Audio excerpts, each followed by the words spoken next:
Hello, welcome to all students. Partnership final account problem number 4. Messrs. Sudarshan Traders is a partnership firm in which Ram and Krishna are partners sharing profits and losses in the ratio of 3:2. From the following trial balance, prepare final account.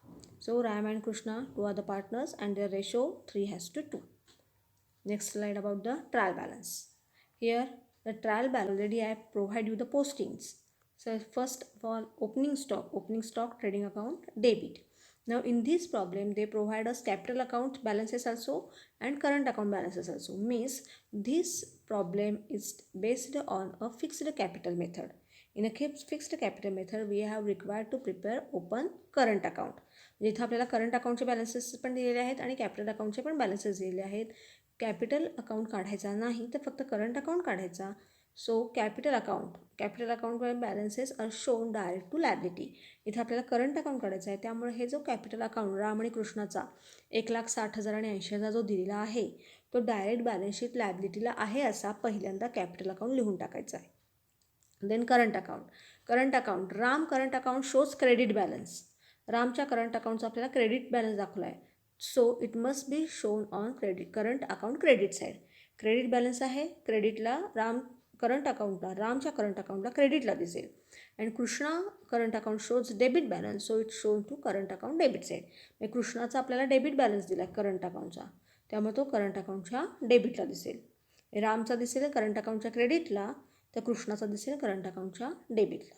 After that purchases trading debit, sales trading credit, sundry debtors asset, sundry creditors liability, bills receivable asset, bills payable liability, commission debit balances, so it is profit and loss debit. Wages trading debit, salary profit and loss debit, furniture asset, plant and machinery asset, RDD less debtors. Now it is an old RDD, so it is less from debtors. Investment asset, loans and advances given, आपण घेतलेले नाहीत, आपण loans advances दिलेले आहेत बघा, debit balance दाखवला आहे. So it is asset. Insurance profit and loss debit, bad debts profit and loss debit, and 12% government bonds it is a investment, so it is asset. Again here hidden adjustments are provided. So it is a trial balance and they are posting. Next slide about the adjustment. First stock in hand means closing stock. Two effects trading account credit and balance sheet asset. Now there is a Ram second adjustment. Ram allows salary of rupees 6,000 and Krishna allow commission at 3% on net sale. So first of all, Ram salary 6,000 they are provide, means firm paid 6,000 to the Ram as a salary. फर्मनं salary रामला दिली त्यामुळे फर्मचा हा expense आहे. So it is shown to profit and loss debit. तो काय येणार एक्सपेन्स असल्यामुळे प्रॉफिट अँड लॉस डेबिटला जाईल. आणि दुसरा इफेक्ट रामचं जे कॅपिटल आहे ते तेवढ्यानं काय झालेलं आहे वाढलेलं आहे त्यामुळे पार्टनर्स करंट अकाउंट म्हणजे रामच्या करंट अकाउंटच्या क्रेडिटला जाईल. आणि इथं आपल्याला करंट अकाउंट काढायचं आहे, पार्टनर्स कॅपिटल अकाउंट काढायचा नाही आहे. ही काय आहे फिक्स्ड कॅपिटल मेथड आहे. मग पार्टनर्स करंट अकाउंटला क्रेडिटला जाईल म्हणजे प्रॉफिट अँड लॉस डेबिट आणि पार्टनर्स करंट अकाउंट क्रेडिट.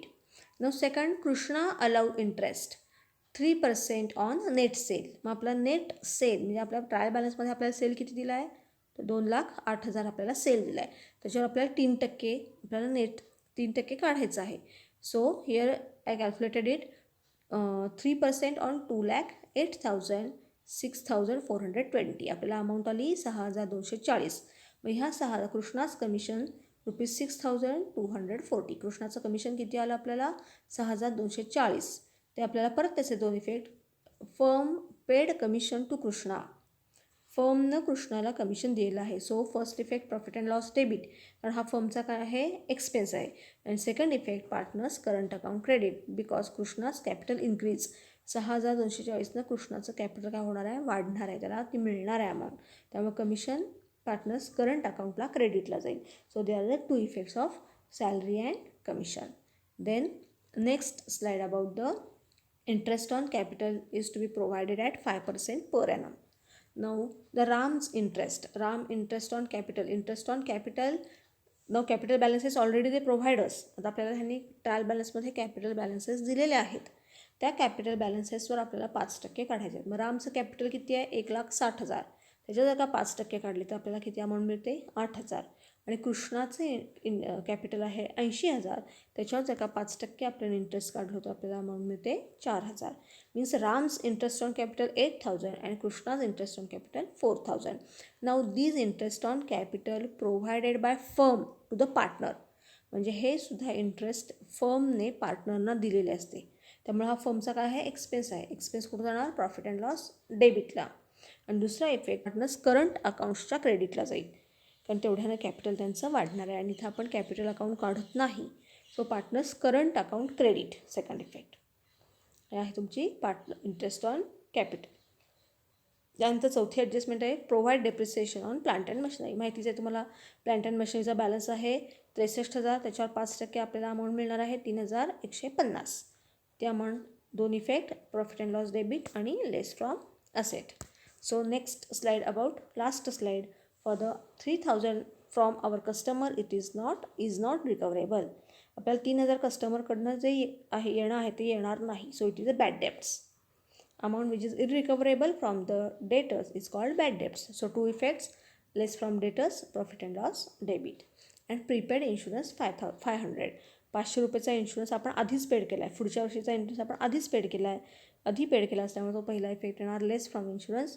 आणि दुसरा इफेक्ट होणार ती आपली आत्ता देणं नाही, म्हणजे ते आपल्या आत्ता येणं आहे. So balance sheet asset. In this way we are taken all the adjustments and we are learn also trial balance. Now we are going to see our solved problem. Okay, just right now we are taken all the postings of the trading account and all the adjustments. त्याप्रमाणे आपण आता इथं problem solve केलेला आहे बघा. In the books of messrs Sudarshan traders trading account for the year ended 31 March. त्यामध्ये opening stock आहे, purchases आहेत, रिटर्न आपल्याला प्रॉब्लेममध्ये दिलेले नाहीत त्यामुळे डॅश आलेली अमाऊंट आउटरला असेल. सेल्स आहे, सेल्समध्ये पण सेल्स रिटर्न नाही आहेत, आउटरला अमाऊंट घ्या. त्यानंतर वेजेसवर काही ॲडजस्टमेंट नाही, डायरेक्ट आउटरला 1,760. आणि क्लोजिंग स्टॉक ॲडजस्टमेंटमध्ये दिलेले आहेत 38,000. क्लोजिंग स्टॉकचे दोन इफेक्ट, एक म्हणजे ट्रेडिंग अकाउंटच्या क्रेडिटला आणि दुसरा इफेक्ट आपण केलेला आहे balance sheet asset. Closing stock direct आउटरला 38,000. अशा पद्धतीने आपण आपला ट्रेडिंग अकाउंट पहिला सगळा पोस्टिंग करून घेतला. ट्रेडिंग अकाउंटची क्रेडिट साईडची टोटल केली 2,46,000. ही क्रेडिटची टोटल आपण डेबिटला घेतली 246. 246मधून आपण हे वरचे 36,000, 1,00,000 आणि 1,760 हे अमाऊंट लेस केल्यानंतर आपल्याला अमाऊंट मिळालेली आहे 1,08,240. हा असेल आपला ट्रेडिंग अकाउंटच्या डेबिटला आलेला balance to gross profit carried down. हा क्लोजिंग बॅलन्स आहे, ग्रॉस प्रॉफिट आहे. ट्रेडिंगच्या डेबिटला आहे तो कॅरी फॉरवर्ड करायचा आहे प्रॉफिट अँड लॉसच्या क्रेडिटला. Gross profit brought down 1,08,240. त्यानंतर प्रॉफिट अँड लॉसला डेबिटला सॅलरी डायरेक्ट आउटरला घ्या, काही ॲडजस्टमेंट नाही आहे. कमिशन 2,800 डायरेक्ट आउटरला घ्या.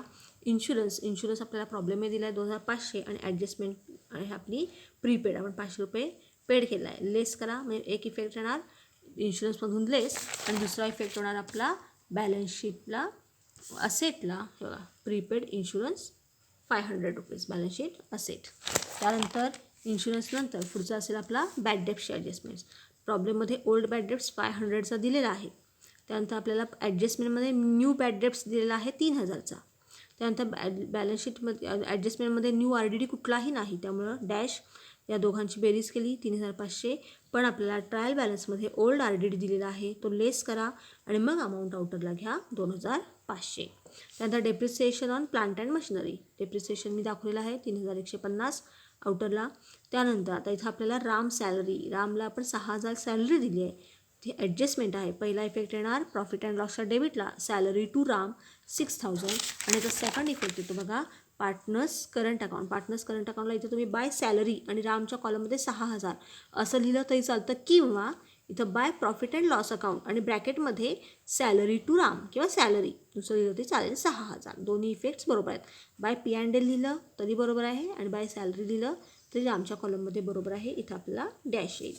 त्यानंतर पुढची ॲडजस्टमेंट आहे कमिशन टू कृष्णा सांगितलेलं आहे 3% ऑन नेट सेलवर आपण 3% काढला कमिशन 6,240.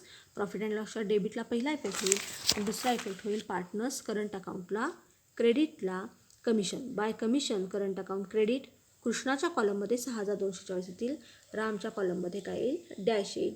इथं परत तुम्ही बाय पी अँड एल आणि कृष्णाच्या कॉलममध्ये 6240 लिहिलं तरी चालेल, अदरवाईज बाय कमिशन असं म्हणून कमिशन लिहिलं तरी चालू शकतं. त्यानंतर आहे पुढची ॲडजस्टमेंट्स किंवा पुढचा पॉईंट आहे interest on capital. Interest on capital मी पण दाखवलेलं आहे. दोन्ही रामच्या कॅपिटलवर इंटरेस्ट आला 8000, कृष्णाच्या कॅपिटलवर इंटरेस्ट आला 4000. या दोन्हीची बेरीज आउटरला करून घेतली. हा फर्स्ट इफेक्ट. आणि सेकंड इफेक्ट परत इथं बाय इंटरेस्ट ऑन कॅपिटल, रामच्या कॉलममध्ये 8000 आणि कृष्णाच्या कॉलममध्ये 4000. इथं पण तुम्ही परत by P and L account असं लिहून लिहिलं तरी चालेल, otherwise bye interest on capital असं म्हटलं तरी चालू शकेल. अशा पद्धतीने आपली ही ॲडजस्टमेंट आपण सोडवलेली आहे. त्यानंतर इकडं जी गव्हर्मेंट बॉन्ड्स ही जी हिडन ॲडजस्टमेंट आहे 10% गव्हर्मेंट बॉन्ड्सची आपली हिडन ॲडजस्टमेंट आहे. त्या हिडन ॲडजस्टमेंटवर बघा 12% गव्हर्मेंट बॉन्ड्स अशी ॲडजस्टमेंट आहे. 15,000वर आपल्याला 12% गव्हर्मेंट बॉन्ड्सची ॲडजस्टमेंट आहे. 4,450 हा आपल्याला इंटरेस्ट रिसिवेबल आहे, येणार आहे. तो आपला इन्कम आहे, त्यामुळे प्रॉफिट अँड लॉसला क्रेडिटला दिसेल. आणि दुसरा इफेक्ट आपला असेल गव्हर्मेंट बॉन्ड 12% 15,000 आहेत, त्यावर 12% इंटरेस्ट रिसिवेबल 450 ॲड करा आणि आउटरला अमाऊंट घ्या. ही आपली ॲडजस्टमेंट हिडन ॲडजस्टमेंट होती.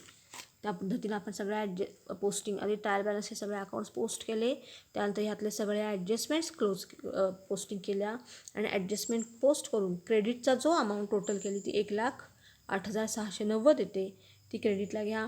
त्यातनं डेबिटचे हे सगळे अकाउंट्स लेस करा. त्यानंतर आपल्याला जो काही बॅलन्स मिळेल बघा, तो आपल्याला 71,000 बॅलन्स मिळेल. हा नेट प्रॉफिट आहे. Transfer to partners current account हा जाणार पार्टनर्सच्या करंट अकाउंटला जाणार. त्यानंतर हे पार्टनर्स 3:2 मध्ये डिव्हाइड आहे, त्यामुळे राम आणि कृष्णा यांचा हा जो नेट प्रॉफिट आहे तो 3:2 मध्ये डिव्हाइड होईल आणि आपल्याला इथं दिसेल. त्यानंतर आपण तो नेट प्रॉफिट कुठे घ्यायचा, पार्टनर्स करंट अकाउंट. बघा अकाउंटला पहिला बाय बॅलन्स ब्रॉट डाऊन, रामचा बॅलन्स आहे 8,000, पण इथं कृष्णाचा डेबिट बॅलन्स दिला आहे, त्यामुळं बाय बॅलन्स ब्रॉट डाऊन डेबिटला कृष्णाचा दाखवला आहे. त्यानंतर salary, commission, interest on capital मी सांगितलेलंच आहे. त्यानंतर हा profit by profit and loss account हा आहे तुमचा नेट प्रॉफिट. 42,600 रामला येईल आणि कृष्णाला येईल 28,400. त्यानंतर क्रेडिटची टोटल करा, ती डेबिटला घ्या. डेबिटला बॅलन्स कॅरीड डाऊन करा, हा आहे तुमचा क्लोजिंग बॅलन्स. आणि हा क्लोजिंग बॅलन्स इकडं ब्रॉड डाऊन करून घ्यायचा आणि ब्रॉड डाऊन केलेले बॅलन्स आपल्याला कशात घ्यायचे आहेत, बॅलन्स शीट लायबिलिटीला. म्हणजे ब्रॉड डाऊन केलेला बॅलन्स हा कुठं आला आहे, क्रेडिटला आला आहे, त्यामुळे तो कुठे घ्यायचा आहे, बॅलन्स शीट लायबिलिटीला. आणि जर का ब्रॉड डाऊन करून बॅलन्स जर का डेबिटला आला असता तर तो असेटला घेतला असता. म्हणजे आपल्याला क्लोजिंग बॅलन्सवरून घ्यायचा नाही, तर तो ब्रॉड डाऊन करून ठेवायचा. काय करंट अकाउंटचा बॅलन्स ब्रॉड डाऊन करायचा, क्रेडिटला आला तर लायबिलिटीला घ्यायचा, डेबिटला आला तर असेटला. मग आता इथं क्रेडिटला बॅलन्स आला आहे, त्यामुळे तो आपण घेत आहे लायबिलिटीमध्ये करंट अकाउंट. बघा इथं घेतलं आहे लायबिलिटीला कॅपिटल अकाउंट्स आहे असं घेतले, सन्ड्री क्रेडिटर्स, बिल्स पेएबल आउटरला. आणि current account partners current account हा त्यांचा आलेले बॅलन्सेस आहेत, ते आपण लायबिलिटीला घेतले, टोटल आउटरला घेतली. त्यानंतर प्लांट अँड मशिनरी आहे, त्याची डेप्रिसिएशन लेस करा, आउटरला घ्या. डेटर्सवर बॅड डेप्स लेस करा, आउटरला घ्या. Bills receivable, furniture, investment, loans and advances at आउटरला घ्या. 12% गव्हर्मेंट बॉन्ड आहे, त्यावर इंटरेस्ट रिसिवेबल ॲड करा, आउटरला घ्या. क्लोजिंग स्टॉक आणि प्रीपेड इन्शुरन्स. आणि अशा पद्धतीने आपला सगळा बॅलन्स शीटसुद्धा पूर्ण झालेली आहे पोस्टिंग करून. बॅलन्स शीटची लायबिलिटी टोटल आणि असेटची टोटल करून आपली अमाऊंट काय होईल, टॅली होईल. टॅली अमाऊंट आहे 4,02,040. ह्या अमाऊंटनं आपला हा प्रॉब्लेम टॅली होतो. इथं आता आपला चौथा प्रॉब्लेमसुद्धा सॉल्व झालेला आहे. Okay, thank you.